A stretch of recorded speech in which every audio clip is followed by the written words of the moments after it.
Bueno, embajador, gracias por atendernos a la radio universitaria, a las radios universitarias en esta charla. Este programa tenía una característica prepandémica que era encontrarse con la gente en el estudio, que es el espacio habitual de la radio.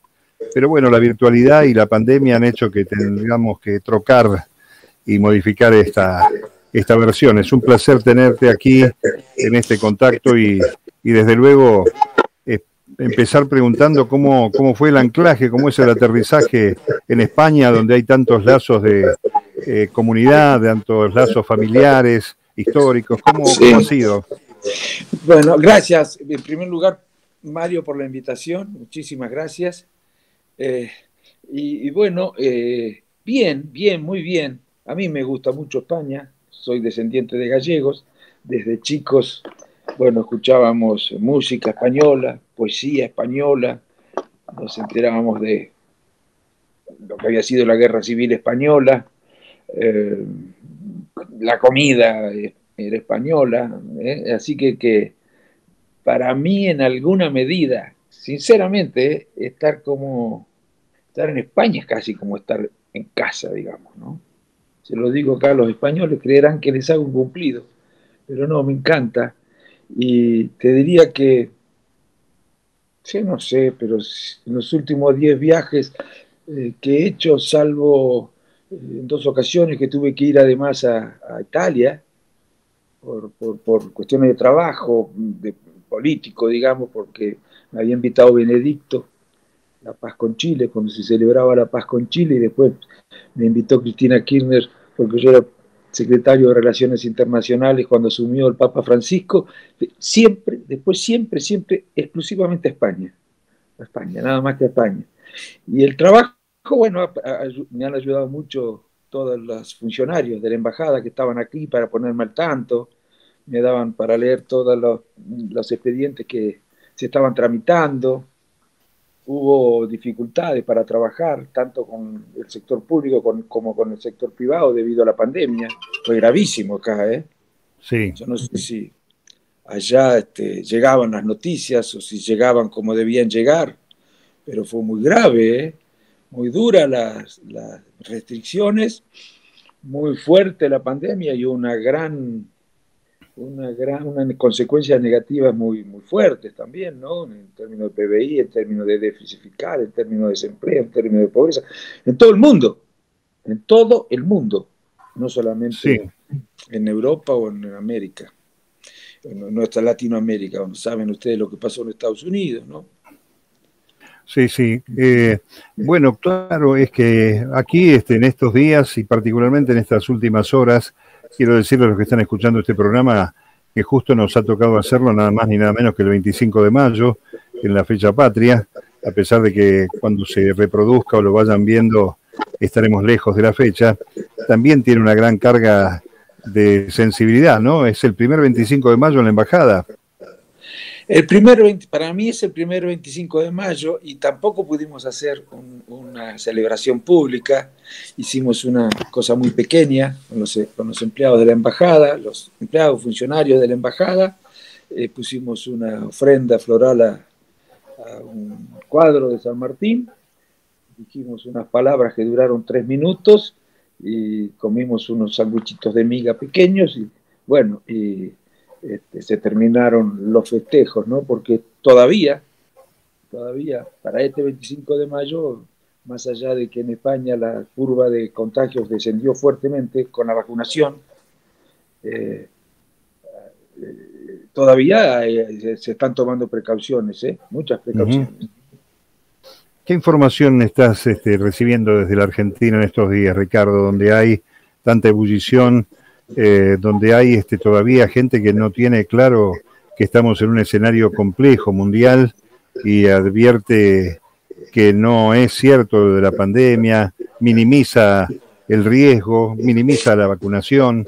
¿Qué te llega desde aquí? Sí, yo no sé cuándo saldrá esto, tengo un poco me cuesta hablar porque no sé si quedo como extemporáneo cuando se escuche, ¿no? Pero preocupado estoy, Mario, preocupado y a veces hasta enojado, porque a mí me parece que la política siempre requiere un equilibrio entre competencia y cooperación, ¿no? Hay un equilibrio necesario. Cuando se desbalancean las cosas demasiado para el lado de la competencia, se producen problemas severos, ¿no? Muy severos. Una de las funciones de la política es tratar de no hacer nada que impida las posibilidades de hallar acuerdos frente a aquellos temas que requieren de los acuerdos. Y la verdad que veo, y tengo que ser sincero, en la oposición, mucho electoralismo, me parece que sus posiciones se definen más que nada por razones electorales. Yo te diría, mira, se ha actuado como si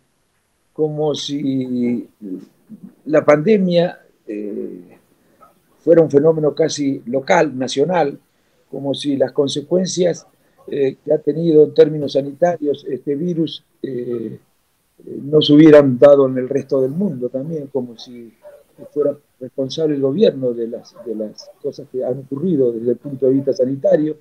Y al analizar la economía, es cierto que las cosas no han podido mejorar. La situación era muy difícil cuando asumió el gobierno. Objetivamente, yo he hablado con el presidente, él me dice a veces a mí, yo preferiría decir otra cosa, no es que sienta placer al decir que la situación era difícil, es objetivamente así, no se puede decir lo contrario, porque estaríamos confundiendo a la sociedad y requiere de un esfuerzo, por supuesto el mayor esfuerzo lo tendrán que hacer los que mejor están, por lo menos es la intención. Ahora, es cierto que la situación no ha mejorado, pero, por supuesto, que si la situación no ha mejorado, no es por errores del gobierno, era imposible que mejorara con la pandemia. A ver si nos damos cuenta. Lo que pasa es que vos escuchás a la oposición, tengo miedo de que esto sea extemporáneo, perdóname. No, pero es el 25 de mayo de 2021, así que queda claro cuándo fue dicho. Tengo que ir pensando si queda desacoplado o no, pero lo de vos escuchás a la oposición y de sus dichos pareciera que tiene la intención de que la sociedad crea que la pandemia, lejos de ser un problema para la economía, era una oportunidad. Que con la pandemia tendríamos que haber aprovechado la pandemia, el gobierno podría haber aprovechado la pandemia para crecer, para que hubiera más inversiones, para que hubiera más empleo, para que mejoraran los salarios. No, mijo, eso no ha ocurrido en ningún lugar del mundo, en todas partes, en todos los países ha caído el PBI, se han aumentado la deuda, ha aumentado la pobreza, lamentablemente. Claro, nosotros somos países con problemas estructurales que no tienen los problemas de los países desarrollados, con lo cual un fenómeno tan singular como este se siente más desde el punto de vista económico. Sí. Pero también la pandemia hace que se desenmascaren ciertas miserias, Ricardo, que la verdad que en otra época uno lo hubiera dejado pasar, pero es un escenario de gran vulnerabilidad de muchos argentinos en lo social, en lo económico y también en el riesgo del contagio, con algunos niveles de inconsciencia enormes, provocando que no se cumplan con los cuidados mínimos, ¿no? Que no son tan graves ni tan difíciles. Pero no son tan graves los cuidados, no son tan exigentes los cuidados. No, bueno, claro, y eso me preocupa, porque yo creo que la posibilidad de resolver los problemas, no en la Argentina, en cualquier país, depende de la calidad de sus dirigentes, de la calidad de la política, de la calidad de los dirigentes políticos, pero no solo de la calidad de los dirigentes políticos, de la calidad de la dirigente empresaria, de la calidad de la dirigencia sindical y de la calidad de la dirigencia que se mueve en el terreno de la comunicación. Eso es muy importante también, ¿no? Es muy importante. Sí. Y bueno, yo veo que tenemos graves problemas en este sentido, graves problemas. Veo mucho electoralismo, reitero. Pareciera, insisto, con que las posiciones políticas se definen, se asumen, se fijan en función de la rentabilidad electoral. La oposición es como si hubiera, no todos, pero es como si hubiera percibido a la pandemia como una oportunidad para recuperarse. Eso es gravísimo. Yo creo que no nos damos cuenta. Sí. ¿No? Sinceramente no nos damos cuenta de lo grave que es que quienes tienen la responsabilidad de mayores en un país, un hecho como la pandemia, lo utilicen para mejorar electoralmente, más allá de que las cosas que puedan decir no sean buenas desde el punto de vista ni sanitario ni económico. Total, la culpa la va a pagar el gobierno, ¿no? Sí. Las responsabilidades electorales piensan si va a facturar el gobierno. Yo creo que se equivocan, se equivocan feo, feo. Ricardo, dejemos un poco de lado la coyuntura, el presente. Sí. Me gusta ir un poco hacia atrás. ¿Cómo fue Chascomús? ¿Cómo fue la vida allá? ¿Cómo fue el vínculo con el viejo en esos años primeros, cuando empezaba en la política él, diputado, en fin, los tiempos de aquellas jornadas de la democracia incipiente, el golpe de Estado y después la democracia de nuevo? Bueno, te digo, Chascomús para mí es una de las ciudades más lindas del interior de la provincia. En serio, por lo menos en la provincia de Buenos Aires. No sé de dónde sos vos, Mario. Nací en La Plata, yo. Ah, La Plata, bueno, es más linda que La Plata. Sí, pero no son comparables. No son comparables, pero a mí me gusta más Chascomús. Y tiene una laguna que además la ciudad está construida al lado de la laguna, de modo tal que vos podés ver el sol, ves poder la puesta del sol. Y el espectáculo de la puesta del sol en Chascomús, sobre todo en verano, con las aguas cálidas, muy calmas, con las aguas muy calmas, sin viento, es un espectáculo maravilloso realmente. Si se hubiera construido la ciudad del otro lado, ese mismo espectáculo lo tendrías que ver al amanecer, con lo cual tendrías que levantarte muy temprano para amanecer. Claro, claro. Bastante complicado. Bueno, y bueno, la infancia para mí fue lindísima, inolvidable. Había muy pocas calles asfaltadas cuando yo vivía. En la esquina de mi casa terminaba el asfalto. Estábamos enfrente a la estación. Teníamos una plaza entre la estación y nuestra casa. Íbamos a la laguna en Mateo. El vehículo había micros colectivos, uno muy viejo, pero íbamos en Mateo con mi madre y mi padre. Cuando estaba mi padre, porque como hacía política, estaba mucho fuera, siempre hizo política. Desde que yo tengo uso de razón, él hacía política. Íbamos a la laguna en Mateo, que es un sulky. Hoy nos parecería extraño, en ese momento nos parecía lo natural. Sí. Íbamos a la laguna, nos pasábamos toda la tarde allí. Después las diversiones propias de un pueblo, jugar al fútbol en la vereda o en los terrenos baldíos, ir a cazar con ondas, una barbaridad. Después pues ya 14, 15 años ya me asaltaba la culpa con todo eso y no podía, tuve que dejar. Bueno, pero sí recorrer enseguida, empezaba el campo. Bueno, papá se dedicó, ya te digo, desde que yo tengo uso de razón, a la política, viajaba. El político tiene que viajar, ¿no? Pues, cuando sos un político realmente con vocación, él no solamente hacía política en Chascomús, hacía política en la provincia de Buenos Aires, vivía permanentemente viajando. Estaba preso a veces, con las dictaduras, con la Donganía 2 veces preso, creo. Después en la dictadura, la última, la más terrible, bueno, tenía que cambiar de domicilio, pero ya eso era más grande, ya yo estudiaba en Buenos Aires. Nosotros todos nos hemos formado en un ambiente familiar, muy político, que es un ambiente muy político, aunque mi padre no era conversador, y a mi madre no le gustaba la cosa porque sufren las mujeres de los políticos, sufren en serio. Y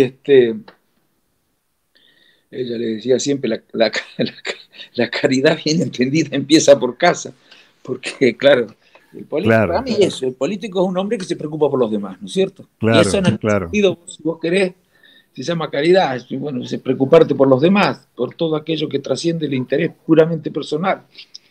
Y entonces ella le ponía, y le recordaba, tenía una estampita, me acuerdo, siempre le renovaba, decía, la caridad bien entendida empieza por casa. Porque, claro, él estaba ausente, ¿no? Nosotros no éramos una familia rica. Él era abogado, claro. Hacía sucesiones y no las cobraba. Y los juicios tampoco, ¿no? Y las sucesiones que cobraba, porque algunas sí, sucesiones de los muertos, ¿no es cierto? Se sabe lo Sí, que sí. es.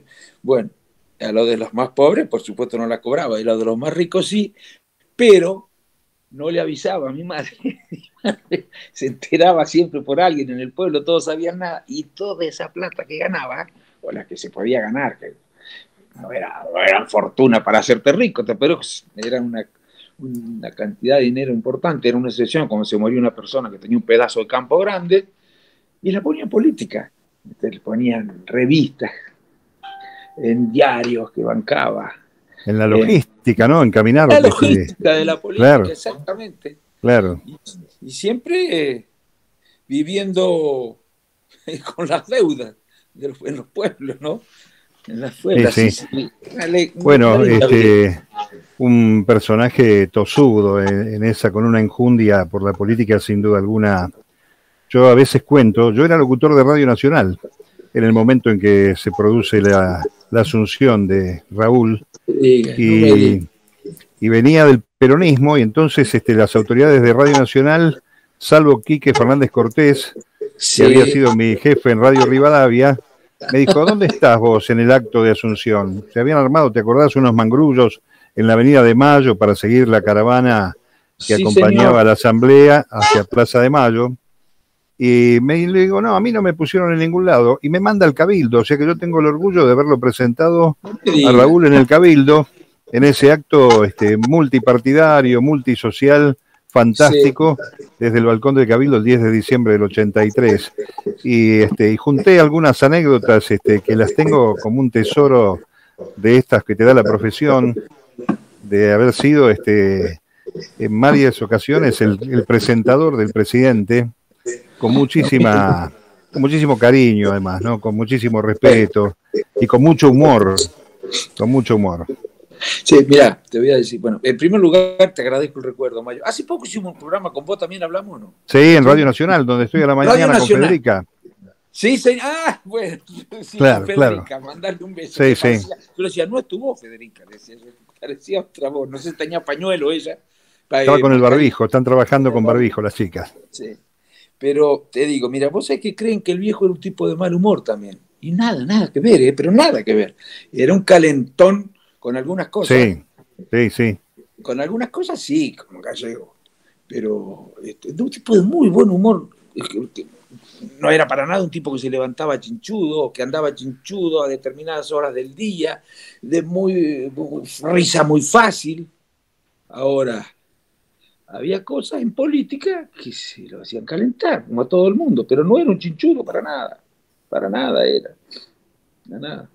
Absolutamente, doy fe de eso y podría estar toda la tarde contando alguna anécdota, pero me gustaría seguir un poco la línea esa. ¿En qué momento entonces, en ese escenario de ámbito hogareño, pero cargado de política, a Ricardo se le presenta también esa oportunidad de seguir ese camino de la política, que es la política bien entendida, la de la honestidad, la de pensar en el otro siempre, ¿no? Sí, es como una vocación, ¿no es cierto? Como la del arquitecto. Yo no sé cómo les cuesta entender tanto a la gente, ¿no? Algunos creen que no hacer política es un mérito. Yo no digo que no sea un mérito, que sea un demérito no hacer política. Pero hacer política no es un demérito, no, al contrario, porque es contra natura, casi te diría. Claro. ¿Por qué es contra natura? Porque lo natural es que uno se preocupe por las cuestiones personales, por las cuestiones de sus hijos, por las cuestiones de lo más íntimo.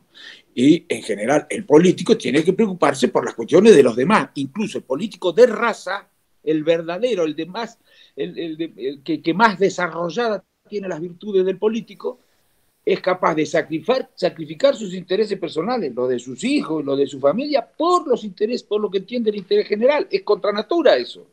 Ahora, claro, acá es un mérito no haberte ocupado nunca, jamás la vida de cuestiones públicas. Eso es un mérito. Muy bien, bueno, así. Espero que algún día cambien las cosas. A eso los griegos le utilizaban una palabra que a nosotros nos parece muy ofensiva para referirse a esas personas que nunca se ocupaban de la política ni de la cosa pública. Bueno, nosotros todos, desde chicos, nos enseñaron que la cosa pública, que lo de los demás es importante. Además, fuimos una escuela de cura. Yo te voy a decir, y la escuela de cura a veces te alejan, a veces te acercan a la política. Bueno, a mí me acercaron. Tú, cura, que nos enseñaba mucho el Cristo de los pobres, el Cristo que optó por los pobres, el Cristo que la opción por los pobres del cristianismo. Sí. Bueno, eso con el tiempo y con lo que es la casa también es un agente cultural, ¿no es cierto? Bueno, se fue combinando esa enseñanza en la escuela de ese cura con lo que yo aprendí en casa y pronto a los 15, 16 años uno comprende que hay pobres y hay ricos no porque nacieran pobres ni nacieran ricos, sino porque las sociedades se organizan de manera tal que producen, aunque no se lo propongan, algunos muy pobres y algunos muy ricos. Y que a esa organización de la sociedad tampoco viene dada por la naturaleza, sino que es un producto humano, político, que eso es la política. Bueno, y que si se quiere cambiar hay que hacer política. No se puede prescindir de la política. El que no se dé cuenta de esto no tiene ni idea de dónde vive.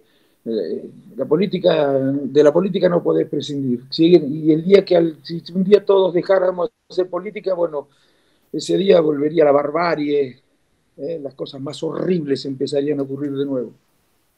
Y además, aquel que se define como apolítico lo hace también desde una posición política, sin querer reconocerlo, ¿no?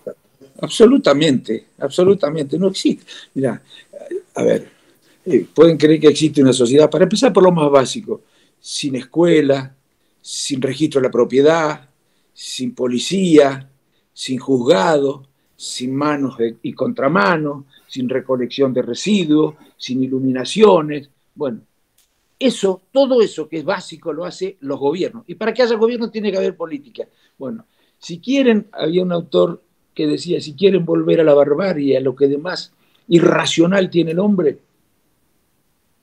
dejen de hacer política. El día en que todos dejemos de hacer política, entonces vamos a andar por la vida tirándonos tiros unos a otros o a nosotros mismos, porque la vida se nos va a hacer insoportable. Y yo creo eso. Ahora hay mucha gente que cree lo contrario, que si un mundo sin política sería un mundo de ángeles, como si nosotros fuéramos ángeles, ¿no? Claro. Ricardo, volviendo, creo que estamos más o menos contemporáneos. Yo añoro por confrontación. Vos sos más joven que yo, Mario. No, perdóname. No creo, no, vamos por ahí. Como yo soy político y siempre me gusta agradar a los, pero no para que me Está bien. Nos gusta darle que los demás se sientan bien. Está bien. Vos sos más joven que yo, aunque no sé si. Soy 66 tengo yo, así que estoy ahí. Tres más, te gano por 3. Bueno, estamos ahí. Quería recordar que era lindo ver el debate en el campo nacional y popular entre peronistas y radicales, hasta que pasó este tifón neoliberal sobre la Unión Cívica Radical, que yo añoro, porque eran enriquecedores esos encuentros, los mismos debates en la Cámara, en la Cámara de Diputados. Añora uno eso, porque además era debate que tenía un fin de construcción y no destructivo ni obstruccionista. Exacto, tal cual lo decís. Yo creo que a mí me preguntan a veces, lo decía en la campaña de la última elección, en la del 2019, me decía, ¿usted cree que el radicalismo y el peronismo, el radicalismo es más parecido al peronismo que al PRO? Pero por supuesto, digo, ¿quién puede dudar de eso? Hemos tenido diferencias que tienen que ver con el momento histórico que nace el peronismo, que no vale la pena recordar ahora por qué ha sido tan duro los enfrentamientos entre radicales y peronistas. Tiene que ver con el contexto internacional, en que, bueno, no estaban muy claras las posiciones de algunos peronistas.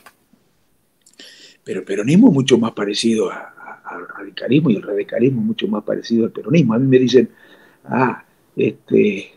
vos decís que el radicalismo es parecido al peronismo. No. El peronismo es parecido al radicalismo cuando nosotros nacimos antes. Nosotros nacimos 50, 60 años antes. Pero de quienes sí somos muy diferentes del PRO. Pero yo lo respeto al PRO. Pero por supuesto, como cualquier partido político que respete las reglas de juego de la democracia, el neoliberalismo es una corriente de pensamiento que se le ofrece a la sociedad y la sociedad, en condiciones democráticas, elige. Para mí no es la solución de los problemas. Para mí complica, no para mí. La experiencia demuestra eso. Ahora, así que lo respeto. Lo que pasa es que el radicalismo nunca fue neoliberal.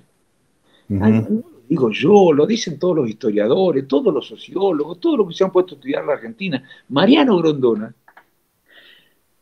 yo creo que es el origen del nacimiento de Cambiemos ese, escribe un artículo, más de uno, en el que dice que la Argentina es un partido que desde el punto de vista, es un país que desde el punto de vista de su sistema partidario es patológico, porque tiene dos partidos de centro izquierda, dice, el radicalismo y el peronismo, los dos son de centro izquierda, y se necesita en la Argentina una alternancia entre la centro derecha y la centro izquierda. Hay que crear un partido de centro derecha, y propone que eso sea el PRO, y que todos los radicales y algunos peronistas y algunos socialistas se alineen con el PRO para crear ese frente de centro derecha y que la centro izquierda la ocupe el frente de todo. Bueno, esa fue el inicio,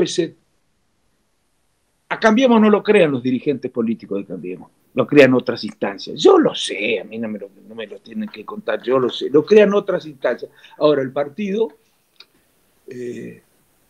bueno, se sintió muy cómodo con ese proyecto, con esa idea, y se siente muy cómodo porque yo creo que sigue a la derecha.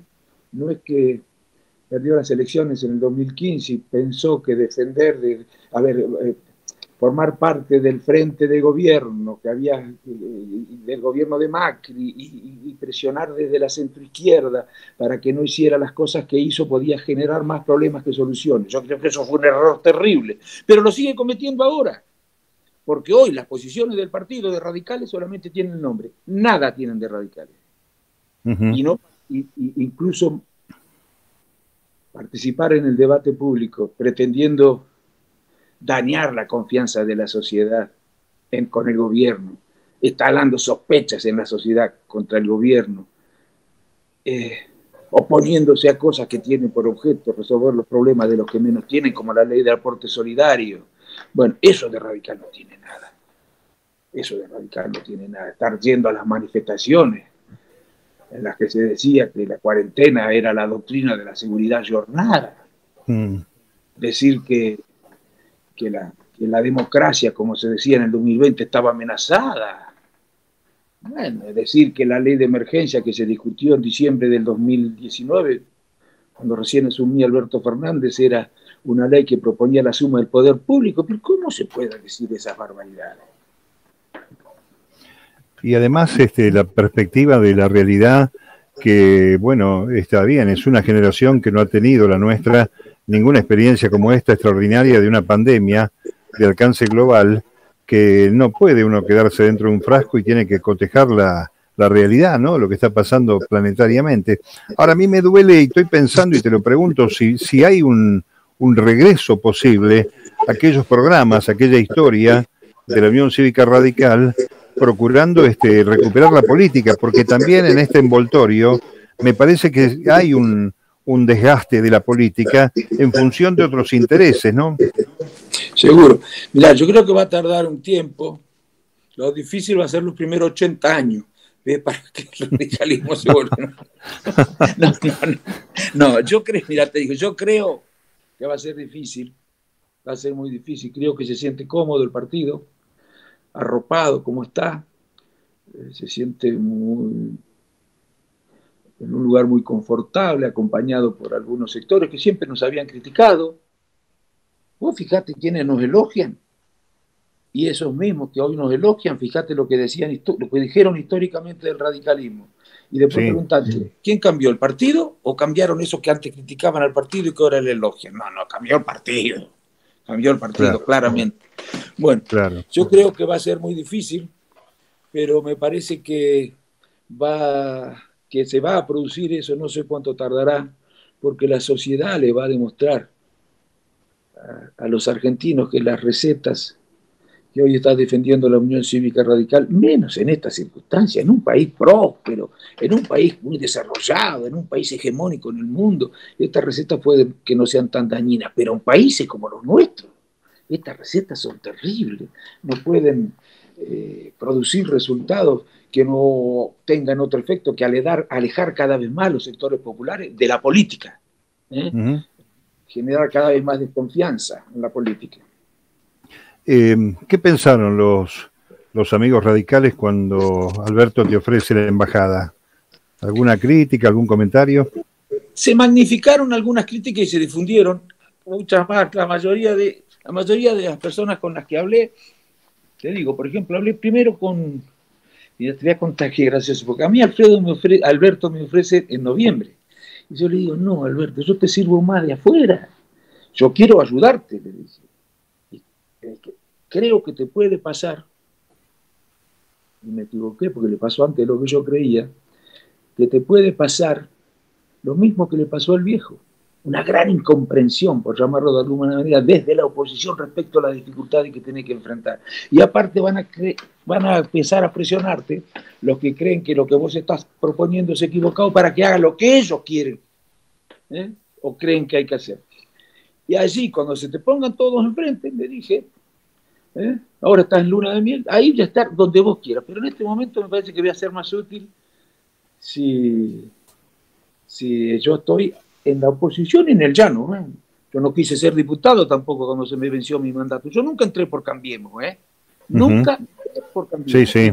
Venció mi mandato, el de la Unión Cívica Radical, y en el 2017 me vinieron a ofrecer que sea diputado por la provincia de Buenos Aires y dije que no, porque no estaba de acuerdo con lo que estaba haciendo el partido y no encontraba ninguna razón para suponer que el partido empezara a cambiar. Y me ofrecieron una embajada también, y dije que no. Bueno, Alberto en noviembre me lo ofrece y le digo, mira, yo después voy a y muy comprensivo, pobre, y muy, con una gran humildad, hermano. Recibió mi respuesta. En diciembre me insiste, a través de un tercero, y en febrero me llama de Alemania. Yo estaba comiendo en una de esas comidas, esos restaurantes que venden solamente vegetarianos, qué sé yo, de autoservicio. Y Alberto me llamaban de Alemania. Entonces me dice, Ricardo, decime que sí, que sé yo cuánto, yo tengo que ir a España y separar el nombre del embajador. ¿Y cuándo venís? Le digo yo. Era un martes, creo. Me dice, el domingo. Bueno, el domingo me voy hasta Olivo y charlamos. Me dice, no, si yo mañana me voy a España, tengo que llevar el nombre. Entonces le dije, déjame que le aviso a unos amigos, pero sí. Pero no le digo, mirá, mi problema, Alberto, vos sabés que políticamente tengo muy claro. Pero yo soy en la campaña. El programa de Alberto es más radical que el programa del PRO. Bueno, y mi problema no es político, es psicológico. ¿Cómo hago con este apellido yo para explicarle esa? Me imaginaba esa reacción que vos me decís. Entonces empecé a llamar a los amigos, que no les había contado nunca lo que me había ofrecido Alberto, y el primero que llamé, con el que tengo diferencias muchas, pero que franco, le dice, te voy a matar, perdóname, pero te voy a matar, o te dice, metele y no te voy a matar. Claro. A Gerardo, dije, Gerardo, te voy a contar lo que me pasa, le dije, yo en noviembre, en diciembre, dije no, y ahora sí, iba a decir que sí. No podés decir que no, me dice. Te felicito, sí, metele, yo voy a tratar de que no te joda. Lo llamo después al gobernador de Mendoza, me dice lo mismo, lo llamo al gobernador de Corrientes, llamo a Lustó, me dice lo mismo, y llamé a varios amigos míos que estaban disconformes con lo que está haciendo el partido, me dijeron, pero por supuesto, claro. un gesto para que vean los radicales y la sociedad que hay otro radicalismo. Bueno, ahora, después salieron algunos dirigentes que algunos decían que tenía un cargo que no lo tenía, pero que salió en los diarios, que decía que me había que expulsar. Y lo mismo le dijeron a mi padre, porque no es la primera vez que un radical acepta un ofrecimiento de un peronista, de un gobierno peronista, con Duhalde. Y mirá que a Duhalde lo mataban, y no hubo conspiración de Duhalde. Yo también lo sé a eso. Con De la Rúa, después del 2001, Duhalde lo llama a papá para decirle, yo le voy a ofrecer el ministro de Defensa a Jaunarena, el de Justicia a Banossi, no me acuerdo qué otro. Yo quiero saber si usted, presidente, le decía a Duhalde, le parece, pero por supuesto, ¿cómo no vamos a colaborar en una circunstancia como esta? Además, nosotros habíamos, dejado el gobierno recién, dejado antes de que terminara el mandato constitucional, y algunos radicales también. salieron a decir que había que expulsar a los que formaban parte, a los que habían aceptado y al propio Alfonsín, porque lo único que se les ocurría como propuesta para una situación tan difícil es: no hay que colaborar. Eso era todo, ¿no es cierto? ¿Por qué? Bueno, porque creen que el partido es más importante que el país, porque creen que lo electoral es más importante que la necesidad de resolver los problemas. Bueno, yo no entiendo la política así, ya estoy grande como para que me la hagan cambiar ahora. Es que yo creo que ese es el error estratégico a la inversa, ¿no? Tratar de poner palos en la rueda, que es un boomerang, porque se vuelve en contra de los propios intereses especulativos electorales, ¿no? Esta es una realidad, y además yo creo que en el fondo, si uno mira programas, debe haber por lo menos una docena, creo que son más, de puntos en común, en contacto, para sacar adelante situaciones complicadas del país, colaborando, qué sé yo. Yo me acuerdo de Cafiero acompañando a Raúl en el tema de Semana Santa, de la Semana Santa Carapintada, y la verdad que me emociona recordar ese tipo de acción, como también el acuerdo 2001, en donde Duhalde, que era el presidente improvisado de la noche a la mañana, busca refugio en el respaldo político del tipo que había fundado la democracia, en un escenario mucho más complejo también, ¿no? Es seguro. Mira, y con relación a don Antonio Cafiero, yo me hice amigo de grande ya, yo amigo, pobre, no puedo decir que era amigo de Antonio, pero tuve los últimos años de él bastante con él, me llevó a comer a su casa, me llevaba a comer al General, iba a tomar café con él, hablaba mucho. Y no me voy a olvidar de esas charlas que tenía con él. Y te digo, nosotros los radicales y la familia estamos muy agradecidos, porque no fue solamente para Semana Santa, que tuvo una actitud de un compromiso solidario con la democracia y con el presidente, con la institución presidencial. Porque no solamente los Carapintadas ponían en riesgo, o el tema de los derechos humanos representaba una amenaza, o el partido militar una amenaza para la democracia. Sí. Las dificultades económicas que no se podían resolver y las decisiones que había que tomar también representaban una amenaza. Podían generar descontento en la sociedad, cansancio, fatiga, que qué sé yo cómo podía después evolucionar todo eso. Y Antonio estuvo allí acompañando decisiones que seguramente representaron para él un costo, pero tuvo un ejercicio de la oposición, porque era el líder en el fondo de la oposición con la provincia de Buenos Aires, y fue de una gran responsabilidad, de un gran compromiso republicano y democrático, una gran lealtad republicana y democrática. Por eso estamos los radicales, que sabemos muchas cosas, muy agradecidos, y las familias también. Alberto tiene un cariño profundo por Raúl, fue un funcionario joven de la primera democracia, y, claro, y también ha sido bueno aquel gesto todavía en vida de Raúl de homenajearlo de Cristina y de Néstor. Digamos que hay puntos, hay fotos, hay imágenes de una película de la historia reciente de esta democracia tan joven, que vale la pena rescatar en función de estas cuestiones comunes, ¿no? De caminos comunes. Mirá, Mario, yo creo que a mí me fastidia mucho la desnaturalización, la malversación, la desvirtuación que están haciendo de lo que es el pensamiento, digamos, progresista del partido, en particular de Alfonsín. Hoy, 25 de mayo, recordemos cuando salga esto que hoy es 25 de mayo, está circulando un video que convoca a la plaza quejándose porque se han tomado decisiones que restringen durante 9 días frente al ascenso de los casos de contagio, la movilidad, como se ha hecho en todos los lugares del mundo, hasta ahora, hasta hoy es 25 de mayo. ¿Y sabés qué video ponen? Esa convocatoria que hace Raúl Alfonsín a trabajar por la unidad, invocando el preámbulo. Pero nada puede estar más malversado que ese discurso de Alfonsín, como convocando una marcha en nombre de la libertad, quejándose porque se han tomado decisiones que además han sido consensuadas para tratar de evitar que haya más muertos en la Argentina, o para tratar de evitar que ocurran cosas que serían muy peligrosas, muy dañinas, y colapsa, por ejemplo, el sistema sanitario. Bueno, también por ahí circula un discurso, que 2 por 3 lo hacen circular, un video donde Alfonsín habla del populismo. El populismo, vos sabés que hay tanto populismo como autores se refieren a ello. El populismo se refería a la demagogia, ¿no? En otros tiempos no hablábamos de demagogia, de actitud irresponsable en la gestión. Ese discurso de Alfonsín, lo que no dice ese video, es que era de la década del 90. Claro. Que se refería al populismo que muchos del PRO reivindicaban, a ese gobierno que de los del PRO reivindicaban. Claro. ¿Se entiende? Lo digo con respeto. Pero estaba refiriéndose al gobierno de la década del 90, que muchos de los del PRO decían que era el mejor gobierno desde la recuperación de la democracia. Y además nos dicen que para Alfonsín el populismo no es lo mismo que para la derecha el populismo. Para la derecha el populismo es todo lo popular. Para Alfonsín lo popular no es populismo. Porque claro, todo lo popular es populista, la Constitución Nacional es populista. El estado de bienestar es populista. Todo lo que hoy es populista era lo que se reivindicaba como la gran pacto civilizatorio que representó el estado de bienestar, el valor civilizatorio que tenía el estado de bienestar, hoy es considerado populista.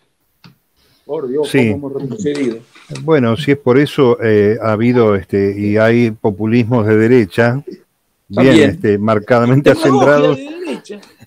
Demagogia de derecha. Sí, sí. Hoy se está haciendo desde la oposición demagogia de derecha. Cuando le dicen a la gente que los problemas económicos que nosotros tenemos o que la situación no pudo mejorar por culpa del gobierno, eso es demagogia de derecha. Espero que la gente no le crea. Porque si le cree y vuelven a votar las recetas que votaron en el 2015, bueno, vamos a estar en el 2027 peor que en el 2023. Y yo creo que se equivocan porque en esta ocasión la sociedad no apuesta a una salida por derecha, como lo hizo en el 2015. Ricardo, ahora volvamos un poco al presente. Sí. Hay novedades muy importantes en el vínculo, siempre histórico, entre la Argentina y España, pero que vienen también, yo diría, desde una afinidad casi afectiva entre Pedro Sánchez y Alberto Fernández, sí, señor. Donde la embajada tiene ahí un rol estratégico para poder vehiculizar justamente estas novedades que vienen, ¿no? Sí, mirá, muy buena. A ver, estamos en un momento muy difícil para el mundo porque todos los países están más vendedores que compradores y todos quieren que vengan inversiones, más que hacer inversiones. Pero ¿por qué? Bueno, todos han sufrido muchísimo, pero mucho han sufrido. Yo les digo a los argentinos, mira, han sufrido, no es consuelo, pero nos permite comprender mejor la naturaleza del fenómeno que estábamos viviendo. Todos los países del mundo han visto caer su PBI en términos que jamás nos hubiéramos imaginado, en porcentajes. Pero estuve comiendo con Alberto y con el presidente Sánchez, estuve en la misma mesa y pude ver la confianza, el afecto. Como amigos, no se trataban. Y bueno, y pude ver el interés que tiene España, hasta el punto que ha aumentado el fondo que ellos tenían desde hace algún tiempo, ya ha aumentado sustancialmente para internacionalizar la economía en América Latina, es decir, para hacer inversiones en América Latina, y el apoyo que brindó el presidente español, primero a la negociación con los acreedores privados, esa negociación que se llevó adelante muy bien y que nos permitió ahorrarnos a los argentinos miles de millones de dólares, de eso ni se habla, ¿viste? De eso ni se habla.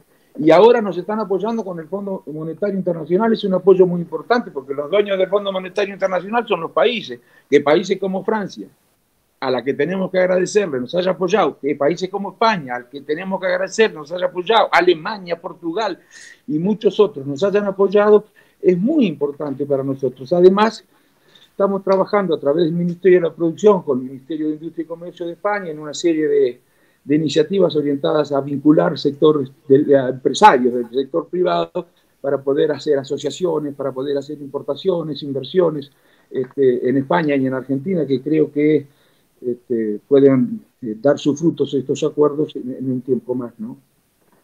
Tal vez cuando esté este programa dando vueltas se haya producido ya la visita de Pedro Sánchez a la Argentina los primeros días de junio de este año 2021. El 8 y el 9 vienen. El 8, bueno, el 8 y el 9 viene Pedro Sánchez y va con, si no existiera interés en el empresariado. Además, yo te voy a decir otra cosa, van a decir que exagero. Yo no necesitaba que viniera el presidente acá y que Alberto Fernández y que el presidente Sánchez dijera lo que dijo acerca del interés de España por América Latina y en particular dijo por Argentina. Yo lo sabía, ¿por qué? Porque hablo con los empresarios españoles que vienen a la Argentina y que están muy interesados en cómo evoluciona la economía argentina y hasta nos muestran encuestas que dicen que va a ser el país de la región que más va a crecer y no quieren estar afuera cuando se produzca esa recuperación. Quieren asociarse, quieren invertir. Dentro de poco voy a Valencia, donde hay varias empresas que se dedican a procesar el litio, haciendo baterías para la electromovilidad y tienen interés en poder, por lo menos están interesados, habrá que ver qué es lo que pasa en hacer negocios en Argentina. Así que yo ya sabía eso antes de que viniera. Y no iría el presidente con más de 40 empresarios a Argentina, si no hubiera interés en el empresariado español por Argentina. Sin embargo, vos te pones a ver los diarios de Argentina y la sensación que tenés es que desde el conflicto con Repsol, los españoles no tienen más interés con Argentina. Y no es así. Mirá los niveles de inversión y vas a ver que luego de un primer se continuó con el flujo de inversiones. Y en todo caso, si cayó, fueron los últimos 2 años del gobierno anterior. Bueno, estamos promediando ya el programa. Un placer, desde luego, charlar. ¿Pensás en Raúl antes de tomar alguna decisión política? Sí, pienso. Sí, te digo la verdad. Yo creo que hay muchos radicales que deben pensar. Pero yo tal vez piense más, no sé. Creo que el viejo hubiera hecho lo que estoy haciendo yo. No tengo ninguna duda. Tal vez hubiera ido más a fondo. No lo sé. Tal vez sí hubiera ido más a fondo. Estoy seguro que no hubiera convalidado. Lo hubiera hecho con mucho respeto. Yo no creo que mis correligionarios hayan hecho algo que desde mi punto de vista no es bueno, creyendo que no era bueno. Han creído seguro que esto era lo que podían hacer. Yo creo que estaban muy equivocados. Se podían hacer 1000 cosas. Vos podés tener diferencias con un gobierno, pero no tenés por qué aliarte con la derecha para intentar reemplazar y corregir los errores que ese gobierno que vos, con el que tenés diferencias vendría cometiendo, porque ese era el argumento, ¿no? Las cuestiones institucionales, el deterioro institucional, ese era el argumento, la idea fuerza de Cambiemos. Más allá de si había o no razones para temer acerca de lo que podía pasar en términos institucionales, decime, ¿era obligación hacerte de derecha? ¿Tenías que hacerte de derecha para participar o dar pelea con una alternativa progresista? ¿Qué era UNEN? El Frente Amplio UNEN. Era una alternativa progresista que aspiraba a reemplazar al Frente para la Victoria, no por derecha, sino desde concepciones progresistas. Lo hicieron pelota. Pelota hicieron, y no por accidente. Deliberadamente lo hicieron pelota. Bueno, yo creo que él hubiera estado... Es más, si hubiera vivido Alfonsín, no sé si se hubiera hecho Cambiemos. No lo sé. Es posible que no. Es posible que no, porque era...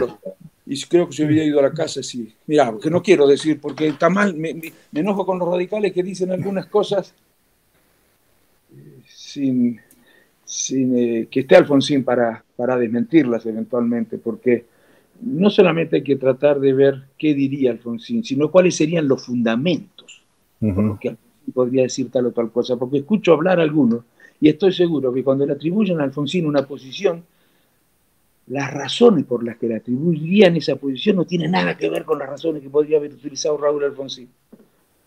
Sí, es que se han armado un Alfonsín para el uso y la justificación, ¿no? Me parece que es eso. Sí, edulcorado, descafeinado. No tiene nada que ver con el Raúl Alfonsín, que criticaban todo lo que hoy dice que es bárbaro.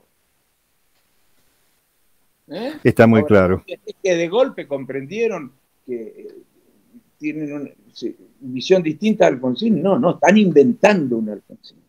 Están inventando un Alfonsín. Pero bueno, espero que la sociedad se dé cuenta. Yo espero que la sociedad,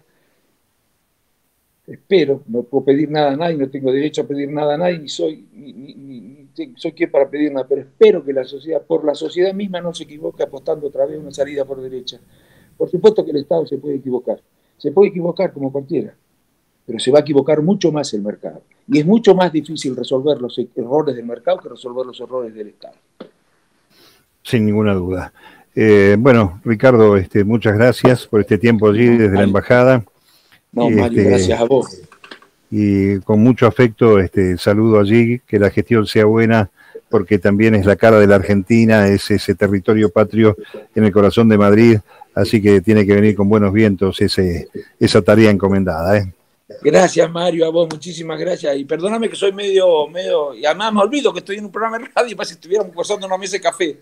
Y me pongo no, es que esa es la idea, charlar como amigos en una mesa de café, desacartonadamente y bueno, además construyendo, porque me parece que cuando se extiende, hoy que se habla tanto superficialmente y desde títulos, tener un poquito de fundamentación en la extensión de la charla me parece que es valioso, que es muy rico para apostar al debate que uno añora y extraña. Un abrazo grande. Muchísimas gracias a vos, Mario. Te mando un abrazo muy grande y a tus órdenes. Cualquier cosa que necesites está al alcance de mis posibilidades. Gracias, Ricardo. Un abrazo grande, de verdad. Chao, gracias. Chao.